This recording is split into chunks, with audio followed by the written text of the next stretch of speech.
Hey, everybody. Welcome to the election update. I am Craig Pasta Jardula from the Combo Couch. My co host for the show is Addy Ads from Public Intelligence. He is an election integrity activist. You might know him for his great work he did with the Epstein case. Addy, uh, this seems like it could be a good thing here for us. You are now intensely covering elections throughout the country, in particular in Georgia, specifically, I should say, in Georgia, where you're actually got a good following. And you just wrote a Substack article with some great news. Why don't you introduce yourself and tell everybody what you're doing? I know everybody knows you. A lot of people know you from the Epstein case, which is something that I built my channel on. And then I dove into elections. And what do you know? Addy Ads is into Epstein and elections. So this could be a good thing. So let everybody know what you're all about. Yeah. So I'm an independent journalist, although I do. Can you hear me okay, Pasta? I can hear you great, man. You can hear me okay? Perfect. Okay, sweet. Yeah. So I do have bylines, and I'm working for other outlets now. So I'm covering like state politics really in Georgia, but also politics still at the national level, just because it's really interests me. And I really haven't touched Epstein or Ms. Maxwell in a while, but I do plan on returning to that topic at some point.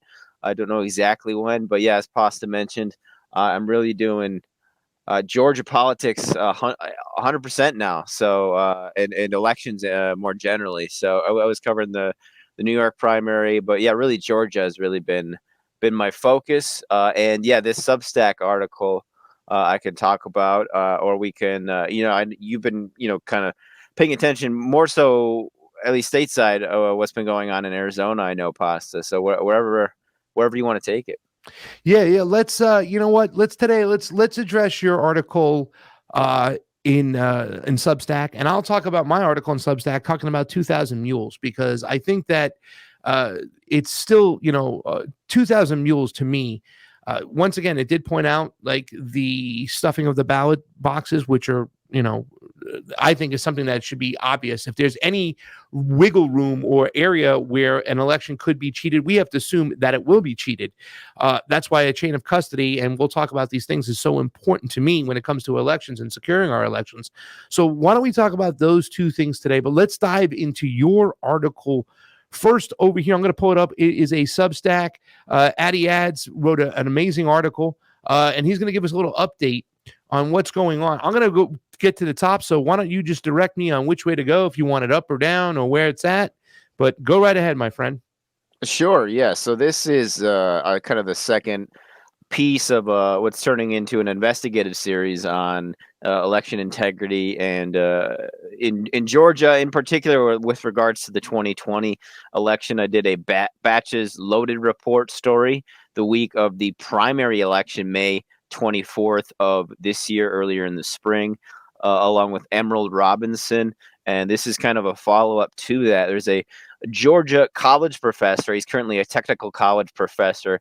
I kind of see him as a bit of a polymath. He was a chemical engineer by training, in addition to other stuff he worked on.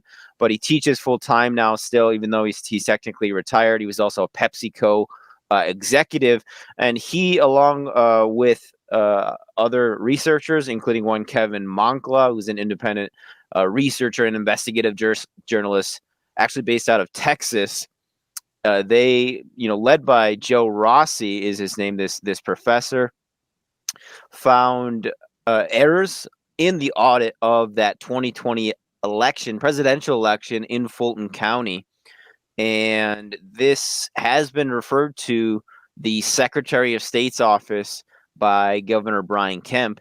And more importantly, the biggest development with regards to this story, which I released last week sometime, is that the Secretary of State, Brad Raffensperger, admitted through his attorney, Ryan Germany, that mistakes were indeed made, which is big because it's the first time that they have admitted this on paper and officially, even though, people who have been paying attention to what's going on knew that something was wrong. They knew that mistakes were made at the very least, or at the very worst, there was some sort of malfeasance, deception, or a fraud going on as well. And included in the Substack is all of the redacted emails, as well as the state election board complaint submitted by Joe Rossi. And that is some 84 pages long. Again, it's completely unredacted, as well as the emails. So you can see Gabriel Sterling's email there, who's the chief operating officer and or lieutenant for Brad Raffensperger. They actually appeared at the sham of a January 6th committee hearing.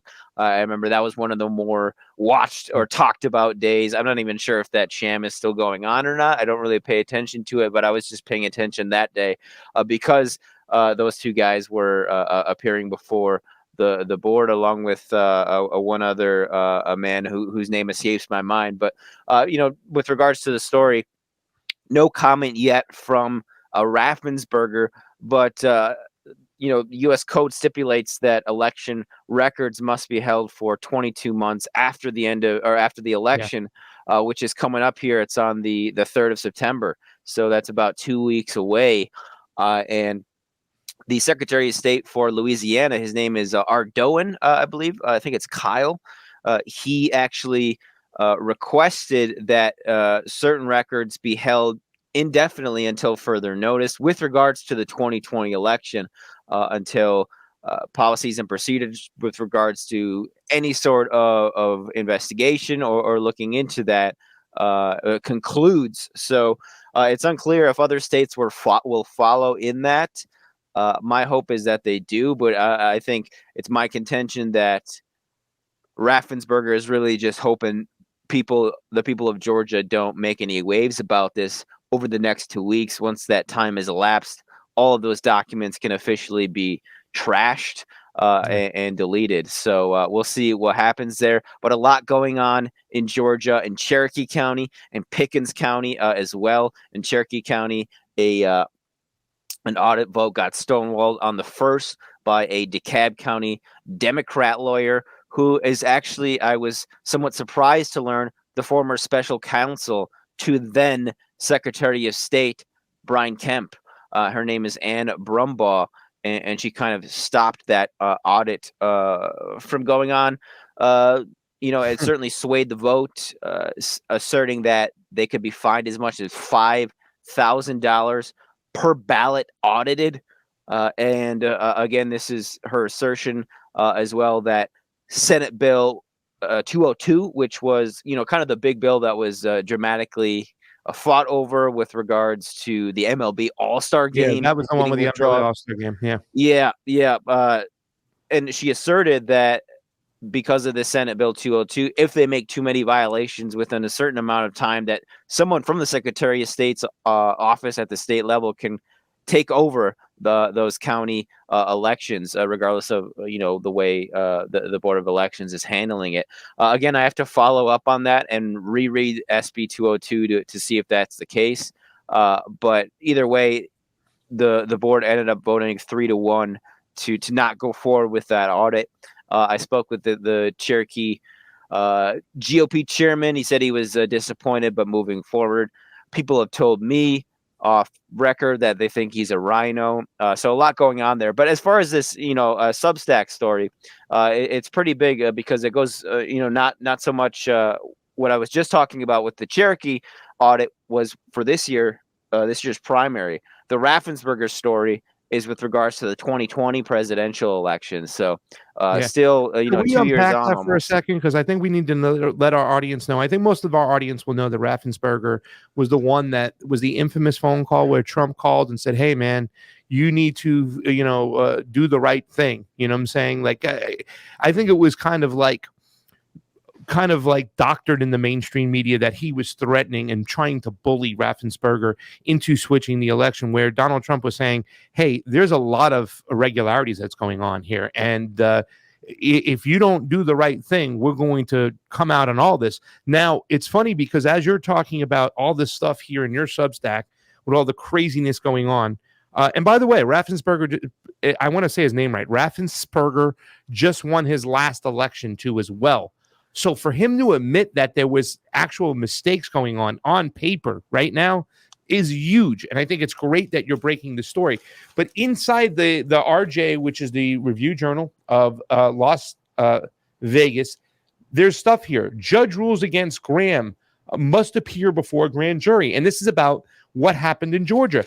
Also on the next page, Giuliani is target of Georgia election interference probe. So here is the mainstream media already starting to try to put out this kind of narrative that it was the Republicans bullying, all these election officials like Raffensperger to go ahead and change the election or try to manipulate the results, when in actuality, there's not everything I agree when it comes to the Giuliani Trump team when it comes to the elections, but the majority of it I do agree with, and we can talk about it. And you mentioned the Senate bill. Fiorella did a whole breakdown of it. That bill is a pretty solid bill, and it makes sure that it's harder to cheat, it's not a bill that makes it harder to vote. And once again, that's what the mainstream media has done with this whole situation in Georgia, Addy. Do you have any thoughts about that, about what the narrative is coming from the mainstream media versus what's really going on in Georgia? Yeah. I mean, as far as I can tell, there was actually one outlet. It's called the Houston Home Journal. I don't even know that it's like syndicated physically, but it's in Houston County, Georgia, and they picked up my story.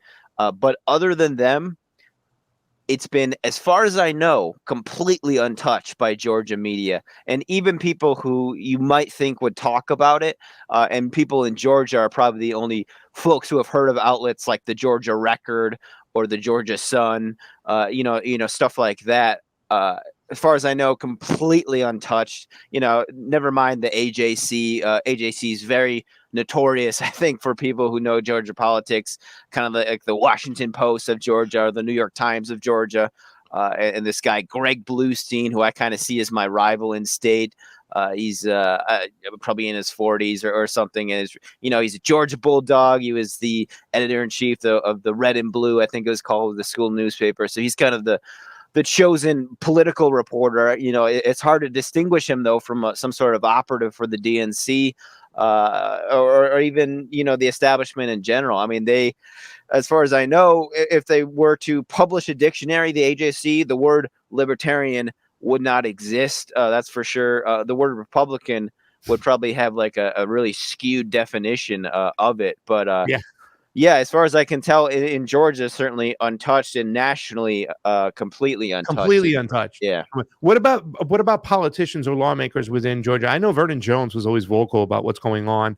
We obviously have our friend Garland Favorito from his network. Yeah, Garland's awesome. Yeah. Garland's amazing. So we have some people in there fighting. We have one of the. I mean, really, to tell the truth, that guy Garland Favorito has really exposed more than I think mostly any election integrity group out there. I mean, he is really, and his case when they were looking at the actual images that was going nice and far and actually creating a lot of headway was amazing. I also want to point out that he is also pushed to get Dominion, but he did include. He pushed to get Dominion removed what the systems they're using. Did we lose you, Addy? Oh, I'm still here. I'm just I'm plugging in here. You plug on in. He did get for proprietary software. They are looking at it, and there's a push in Arizona. There's a push for public counting as well. So there's a lot of movement around the country, but a lot of people are not talking about this. And I think it's important to point out that January 6th, when they talk about this whole situation, January 6th was also about the Stop the Steal, protest. That's what this was about. People were protesting their elections and what was happening, and especially what happened in Georgia. And there were so many inaccuracies. What do you think is going to happen moving forward in Georgia elections? Do you think there's going to be any progress as far as accountability, transparency, or are we going to expect more of the same from what we just saw in these last primaries? Yeah, it's tough to say I think without really big media help, some national outlets picking up some of these more local Georgia stories. I've had people tell me that they are really afraid for their jobs or worse because of the energy and what they're kind of getting and the pushback they're getting as far as and this story hopefully will break soon, but I know somebody who was almost arrested for submitting a complaint the day of the runoff. It's a pretty big story. And I'm hoping that we can talk about it next week when we do a show. But yeah, it's tough to say. I mean, I think we really got to tell people's stories who aren't, like I said, these Georgia outlets really are not talking to people. And now I'm picking up steam, I think, on Twitter to where like Georgia politicians are coming to my page and messaging me because they realize that, I think that I'm not afraid to speak about what's going on both sides or even I'm trying to give the libertarians a fair shake. And, Yeah. it's all just trying to get the information out there. Garland Favorito of voterga.org. You can always reach out to him if you're in Georgia and join the fight. He's got an all-volunteer group that is fighting for election integrity. The man you see on your screen over there, that is Brad Raffensperger, the Secretary of State of Georgia, from the infamous or infamous, it depends on what part of the I should say the election aisle you stand on, where we stand in a nonpartisan way. We talk about this all the time. It isn't bipartisan. It is nonpartisan. Fair and free elections is something that should be a given, and the place that's supposed to be one of the defenders of democracy. At least that's what we say when we go into these other countries to remove their government. I think it's kind of slowly coming out that we're full of shit on that whole situation. Is there anything else you want to talk about in the article that we can bring up right now, or do you want to just kind of get on to 2000 Mules and my argument? Yeah, you can bring it up. If you want to scroll to the bottom, there were politicos from around the Peach State. They kind of chipped in and gave me their thoughts. Again, I pitched this to a couple outlets. Nobody wanted to touch it. Yeah. And the article I pitched to Pasta, it was like robotic how little editorialism there was in there. It was like here's the email, it was like no speculation, and they still didn't want to touch it. So it's this partisanship thing, it's real for this media class, the people, the paying media, people. And we were, Pasta and I were just talking about how there's no money in this, telling the truth, really.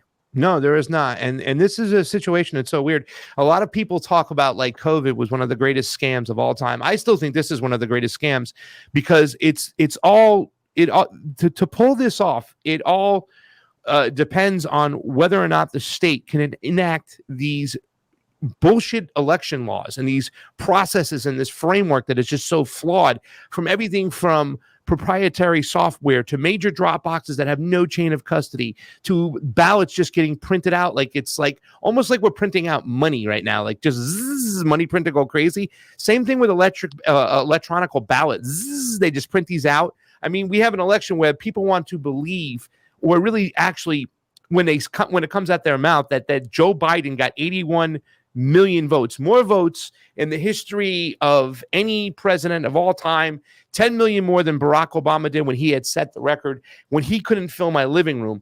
But yet Donald Trump filled stadiums. This is Addy's newsletter, guys. Go to his Substack. Is it a Substack, right? Go to his addyads.substack.com. I mean, I actually had a quote from Garland on there, Garland Favorito, a quote from Marcy McCarthy, DeKalb County GOP chairwoman. There's this immigration law activist named D.A. King. He's based in Georgia. I had a district commissioner from one county also pitch in. Her name is Laura Petku.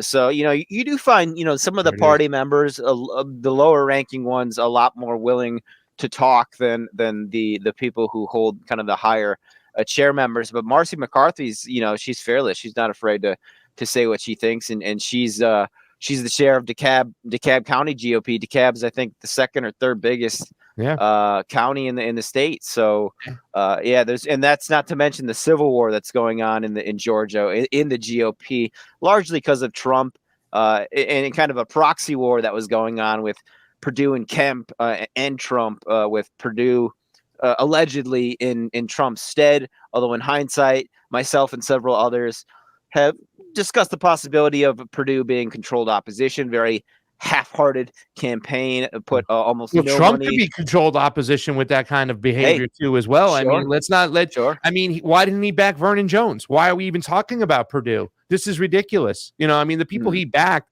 it's questionable. You know, and he had some great patriots. And I don't say that because, you know, I'm not a Trump supporter over here, man. Jesus, I come from the Bernie Sanders group. But I mean, Vernon Jones was looking into these elections, and I'll support anybody, right, left, Democrat, Republican, independent, if they're fighting for free and fair elections. Mark Finchem in Arizona, what he's doing over there is amazing, and I'm supporting him. I don't care if he's a Republican. Do I like the fact that him and Kerry Lake kind of are standing behind 2,000 Mules and this whole they had this whole hearing where they went into it? I mean, there's so many things about it, and we'll get into it. No, I'm not crazy about that. I sent them my Substack. I hope they read it. I hope they got to look at it. Let's take a look at it right now. And Addy, just great work there too as well. I'm going to switch us on over, guys, and we're going to talk about this here coming up. My article that I wrote not too long ago. And the reason I wrote this article is because when I saw this, I got very upset. And then to hear people out there like Alex Jones going, "Oh, it's one of the best documentaries of all time. Should have won all these awards." It just made me really upset because it's not what the movie kind of produces and pointed out. It's the actual solutions which lead us down into a very, very, very dark hole. So let me really quickly take that one off the screen. I'm going to go get this article right here, and we'll talk about it. 2,000 Mules, which, as you know, was the movie directed by Dinesh D'Souza. And let me bring it up right here. We'll add it to the stream. This is called Working Backwards, a breakdown of 2,000 Mules. Now, Addy, the movie goes in and it shows you everything from how these drop boxes got stuffed. And I immediately said, and maybe I shouldn't have had this attitude, I'm like, well, do you ever watch Aqua Teen Hunger Force? I actually have not. I know there's a guy named Frylock on there. Frylock, Shake, and Meatwad live together. And Frylock says something one day, and Shake comes by and he goes, "Wow, it must be obvious day down on Camp Stupid, right?" And that's what I was saying. Like when they were showing stuffing the ballots, right? The ballot boxes, the outdoor ballot boxes that they just put in out of nowhere. It was all about COVID. It was all about expediency. It was all about accessibility, like opening up to everybody. Now everybody can vote. The election process takes too long, so let's get these mail-in ballots and drop boxes. And better yet, Addy, let's send a ballot to everybody out on the voter roll, whether or not that they live there anymore, whether or not they're alive. And I don't care what anybody says. That's not a right-wing trope. These election rolls, okay, these rolls, they're not accurate. When people move, do you ever call back and call your election official, go, "Hey, take me off the voter roll, I moved to Texas"? No, that doesn't happen. So to remove names from these rolls, if you just look at the rules, it's very, very hard. So with that being said, they have these drop boxes and they show all the ballots being stuffed by 2,000 Mules. Well, that to me, like I said, is obvious day, because I've said this before and I'll say it again. If there is a chance or a loophole or an area where an election can be gamed or cheated, chances are it's going to be gamed and cheated. That's the way it goes. So the fact that they were being stuffed wasn't a surprise to me. I understood that. I expected that. And even though he pointed out that's a positive thing is that his solution is to put cameras on drop boxes. And that is the big thing. And I'm like, whoa, wait a second, because if you put cameras on the drop boxes, there's two things that are really bad. Number one, you're helping out the Industrial Revolution and the security state, because the only way these cameras are going to work is with facial recognition. So now the whole country, you're just putting cameras with facial recognition everywhere. I don't want that. That's terrible. That's a stupid solution. Okay. Secondly, what are you going to do now? Now that you saw somebody stuffing the ballot box, are you going to eliminate all the other ballots in there? You're not providing a solution.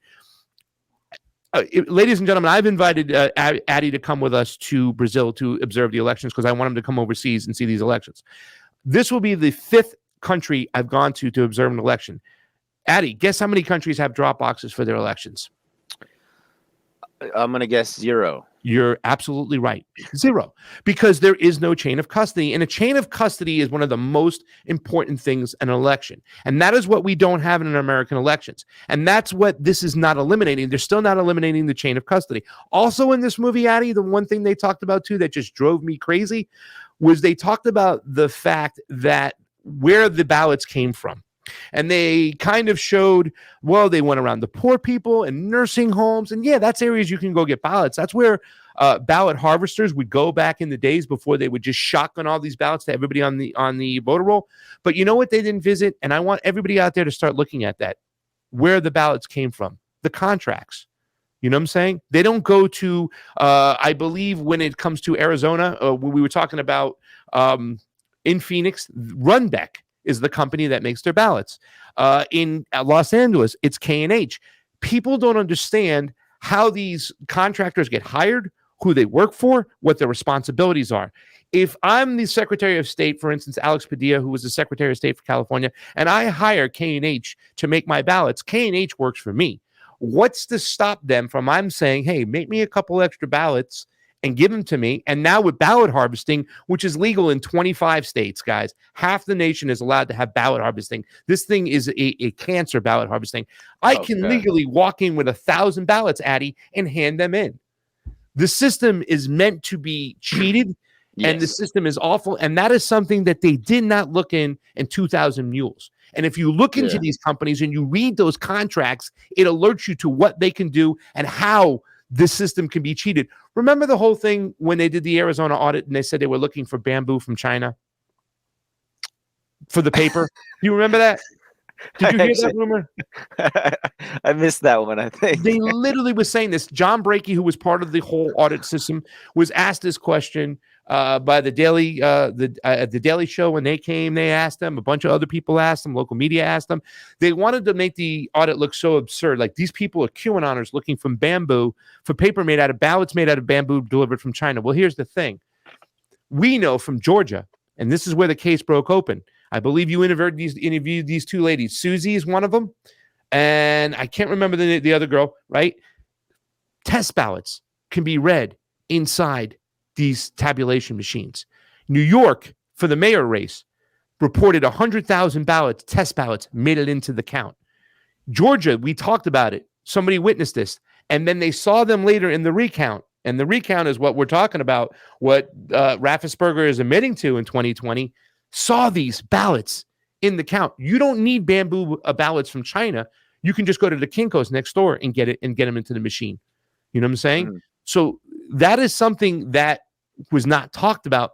And I thought Dinesh did a very lazy job. And I encourage everybody to go read this because he didn't look at the contracts. Who makes our ballot? There's no chain of custody of what happens if we mail out a ballot and it doesn't reach its destination. What happens to that ballot? Where does it get sent to? Is it destroyed properly? You know what I'm saying? All these questions with all these ballots from a system that should not have ballot boxes. And when people say, well, it takes too long to vote. You know what the average time is? Here's another question for you, Addy. What was the average time to vote in Nicaragua, Colombia, and Honduras? I'm sure it was shorter than the United States. 5 minutes. Oh, wow. Wow. 5 minutes. We saw in a primary last in 2020, and in Los Angeles, UCLA, all these other cities, we went and looked at the pizza lines. This is the pizza lines. There's a website in LA where rich people can buy pizzas for people to tell them to stay in line and don't leave. So we looked at these things, and like people were ordering pizza 2 or 3 times because they were there for hours, and they intentionally broke the system. They did this in Arizona too as well.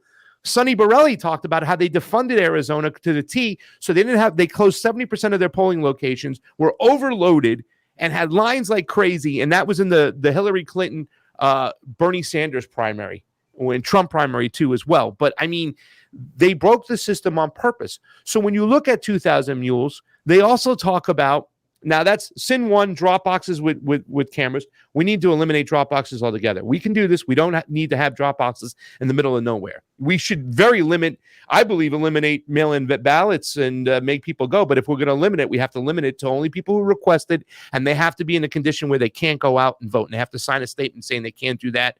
They could be, if they're ill or handicapped, we'll find a way. In Nicaragua, Honduras, and all these other countries, they just let those people cut the line. You'll literally see people carrying a wheelchair upstairs to a room, to a junta upstairs, which is called a room, for them to vote. That's how seriously they take the right to vote in a free, fair election. So now we have cameras on drop boxes we need to eliminate. That's a terrible suggestion. He also mentions in the movie, and this is a real big thing too, Addy, that it's bipartisan, that it's the Democrats doing the cheating. We don't know because we don't have a proper audit system to look inside. It's proprietary software or accounting. We can't see what's going on. So we can only make assessments. We can only make guesses. But as election integrity activists, we understand math and we understand the anomalies that came with it, right? Yeah. So for the Joe Biden to win, but then the Republicans to get the tailcoats, right? That is very suspicious. Usually the top of the ticket wins. All the tailcoats that go with it, coattails, not tailcoats. The coattails means the other candidates that are Democrat would normally win a lot of seats. It was the opposite. Yeah. Joe Biden went at the top of the ticket and the coattails below were Republican. Yep. They could not have pulled this off for Joe Biden without the help of the Republicans. You want to say it's the establishment Republicans? Fine.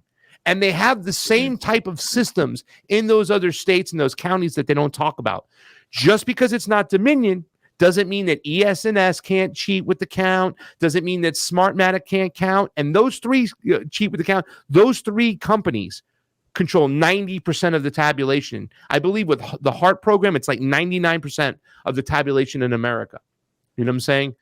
So the fact that he kind of points out that it's bipartisan and he wants to play team sports, that's a problem.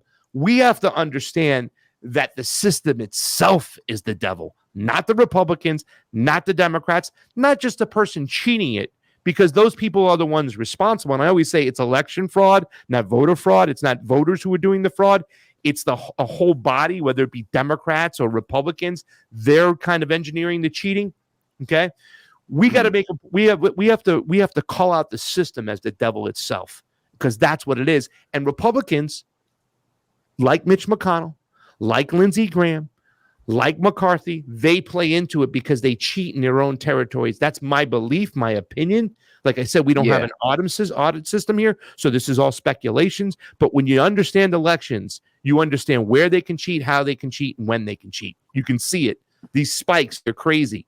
And the last thing I want to say about this too, Addy, is that, let me see if I can pull myself up here. The last thing I want to say is that they also talk about the geopinging, the phone cells. What they did to track these mules is that they looked at their cell phones and they looked at the numbers that, you know, their identity was mostly hidden until they found out some cases in certain people. But they opened up the segment of 2,000 mules going, this was used nefariously in January 6th to track people. But we used it for good. That is scary. When you're tracking cell phones and the data and the pings, I don't want anybody to use that. So the fact that they said it was nefarious and then said, well, we used it for good. It's just like the argument of what's going on for the FBI right now. I ask a lot of conservatives, do you really want to abolish the FBI? Like, no, we want to reform it. We just want to get the right management in there. That's bollocks. The FBI and the CIA need to be destroyed from the fucking inside. It's a corrupt institution. It doesn't make a difference who's running it. It's bad. Same thing for our election system. The system itself needs to be blown up, and we need to get a fair, transparent, free, and trackable system. So that was my article in, let me put it up there real quick. This is it real quick. It's called Working Backwards. Because that's what we do. We tend to work backwards. Here it is. This is the one I want. We tend to work backwards and fix and have band-aid solutions, rather go to the heart of the problem itself and fix the problem. So that was my article on that. You got any questions or anything to add to that, brother? Oh yeah, I mean that was a great article that I read. pasta, and I had another one that somebody sent to me, and they sent it to me around the time you wrote this, kind of when 2000 Mules was blowing up in the spring. It was Mhm. actually when I was covering the Georgia primary. I was covering the Purdue campaign, so that was really enjoyable. We actually went to a couple events where they had a showing for it. I actually didn't get to see it until I got back to South Carolina, but that was brought to me by this particular person, and I said I realized they don't answer a lot of questions there, and You want to pull it up? I couldn't find it. I think they sent Okay. it to my old phone, so I'm gonna have to track it down. But Okay. I'll get it for next week because it Let's is do that. Yeah. yeah, it What were is the principles of his article? it is very similar to what you were pointing out. It was the fact that uh, there was no corroboration. So you see one person, yeah, dropping off a bunch of ballots, and that looks not good by anyone's estimation. But like you pointed out, you don't know whose names are on the ballots, and also you don't have corroboration with the metadata from the cell phones. How do you know that person is the person that went to the nonprofit at 2 a.m., which again, who's going Yeah. to nonprofits at 1 a.m. in the morning? It looks terrible, but you need corroborative evidence, and most of all, or most perhaps the biggest like kind of turning point would be just to have somebody come forward and testify and be like, this is how it worked, this is what I did, and they lack that as well. And like you mentioned, the bipartisan kind of coloring that documentary is painted with, I did not like. I've also had a couple people who I'm just not going to name to be safe, have told me that Greg Phillips used to be someone who worked for the Central Intelligence Agency, And he's the and guy who brought in the data pinging situation. Yeah. I mean, I believe, outside of whether you believe me or not, on the documentary, I think he says he says, because of my nature, I'm paraphrasing, the nature of my governmental work, we use this to throw elections. And then it's like, and then they just move on. It's like, what? Can we go back? What did you just yeah. say? Yeah. You use this abroad. And another thing that somebody told me is that this person, Greg Phillips, was surprised, or again, I'm paraphrasing. I don't record the conversation, so don't quote me. He was surprised that this technology was used against us, while he employed it against other people. It's just so naive in my estimation that you don't think like, Yeah. oh, you don't think they're going to use this weapon on us one day, They had a hearing or something in Arizona with this movie and praising it, and I was a little upset, and I was like, I wanted Fincham to stand on his own. Right now, he's standing alone. He actually filed for an injunction to eliminate the counting from the machines and go to a hand count, which I think is amazing. And that's something that you'll see when you go overseas. There's a public count, right? Where they literally, the chain of custody is intact. Where the ballots start to where they end, they're in sight of the public. They're in sight. You can't see up close on it, but you can see all the movement. There's different parties in the room, and at the end of the day, they open up the doors. You can stay 6 feet back, not social distance in 6 feet, but election counting distance. And they hold up each ballot and go, one vote, Donald Trump, and they mark it on the board, and you go, yay, and they'll go, one vote, Joe Biden. You hear boo. Like, they obviously do it with other candidates, I've been saying, but the public witnesses, it's public counting. That is there. That is something we need to get to. And the number one thing we need to incorporate into our elections, first and foremost, is the public has to take it back. In other words, enough with this subcontracting out to these other workforces, these other groups that come in to help count and whatnot. They have no stake in the game. They don't care what they're doing. When the citizens are involved and we're watching each other, there's accountability and there's transparency. And that's something we need to get back to in our elections, my man. Yeah, 100%. I don't know how or we can do this, or if there was ever a time that young people were involved, but I think that would be big. I think the university system is designed to really brainwash young people, to be honest, and get them in debt. But Yeah. yeah, I mean, it's something that has to be really, really grassroots, and I see that in Georgia, from so many of the constituents.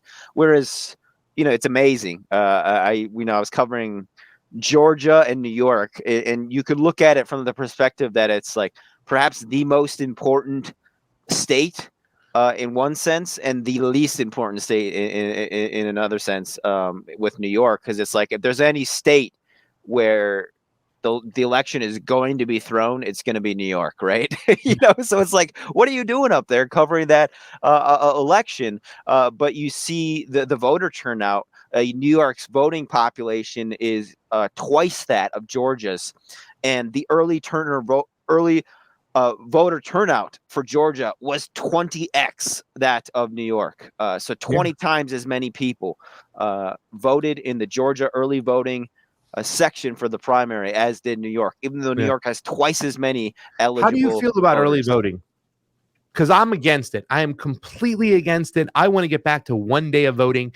The early voting and early counting means early cheating, but early voting, it does. Early counting means early cheating. And that's why there's a law in place that it's not supposed to be counted until what time, but yet they process the ballots. Like in LA, they process the ballots and they say they don't access the count. But the only thing is that once you process the ballots, a picture is taking and there's a count in the machine. So somebody can go and access that and they can know where and when their votes are low with their establishment friends to send people out to vote or to stuff ballots in that area. You know what I'm saying? They'll know exactly to pinpoint where their people are in trouble, their establishment hacks, especially if there's weeks out. And then the security to secure all this stuff is more time. I want to get back to 1 day of voting, like 1 day, expedient, fast on a Sunday. It's a holiday. It takes you 5 minutes to vote. Make a whole event out of it. Get cool stickers if you want. I don't care. Let's make a day out of it. And that night we have the count and we know who won that night. We can do this. We're very capable of this. So that's why, I want to eliminate the early voting and all of a sudden this whole thing where we have 2 weeks to receive ballots to come in for people's vote to count, but yet they announce the results early. I mean, the whole system is just people got to be brain dead to take this for face value to think that this is legit. Yeah, so, it's ridiculous. It's such, and when you put it like that, it's like you get all this time to vote, and then they decide before the night's even over who won. That's literally what happened in Georgia at the primary. It was like 8:35. Purdue conceded. It's like what? My job's not even over yet. It's not even 9 o'clock. I mean, I'm hungry and I'd like to eat something, but I thought we're going at least till 9. But that's 100% true. There's somebody stated an idea recently. I forget who shared it, but I think I agree with it. And that's that anything that makes it more difficult to vote is going to be better, because the people who are going to go through that effort to vote are going to be more well informed. And it's going to mean more because they weren't just given it, they earned it to a certain degree, insofar as they're citizens and they're legal voters, right? First of all, I don't believe that illegal voters really even move the needle a bit. I don't believe that one bit, because I lived in Los Angeles for many years. Those people stay in the shadow. They're afraid to vote. They don't want to get caught. I don't think it's enough. I really believe this is big dumps or manipulation of tabulation machines and stuff. Mm-hmm. But when elections are difficult to vote, that's when they can sell you, well, hey man, it takes forever to vote. You got to go, you know what I'm saying? It's a whole hassle. You don't have off. It's on a Tuesday. That's how they can sell you the whole mail-in system, that you can just drop it off, because they break that system. They do need to make it easy to vote on a holiday and whatnot. Don't make it mandatory. If people don't want to participate, they don't have to participate. But don't make it hard for those who do want to vote. You know what I'm saying? Even though you are doing your civic duty, you shouldn't have to wait online for 7 hours and get pizza and Chinese food 2 or 3 times throughout the day while you're waiting, because they got you on these stupid machines that take forever, when it takes people in Nicaragua, a third world nation, 5 minutes to vote. And that's that. Anything else to say before we close out of here? Because I think we're going to make this a tradition now. Right now, we just got a little bit of a purple background. We got our stuff over here. We're going to get some bells and whistles, some banners. I'm going to continue to talk to Addy. It's election season, ladies and gentlemen. Yes, and the time is coming. So, oh wow, it's only going to heat up. We're under 3 months. Looking forward to this show. I think it's a great idea. This is, one of the more underreported and most important topics, I think, is elections, election integrity. I think people still have to go through the motions, even if they feel their vote does not count. Lots of people died over this issue, so I'm not sure if there's anything more important. Let's get to it. For Pasta Jardula and Addy Ads, this is the election update convo couch and public intelligence coming at you guys. We'll see you next week. Awesome. Yeah, we'll come up with a name and an intro, but yeah, it's coming at you, folks. Stay frosty. Peace.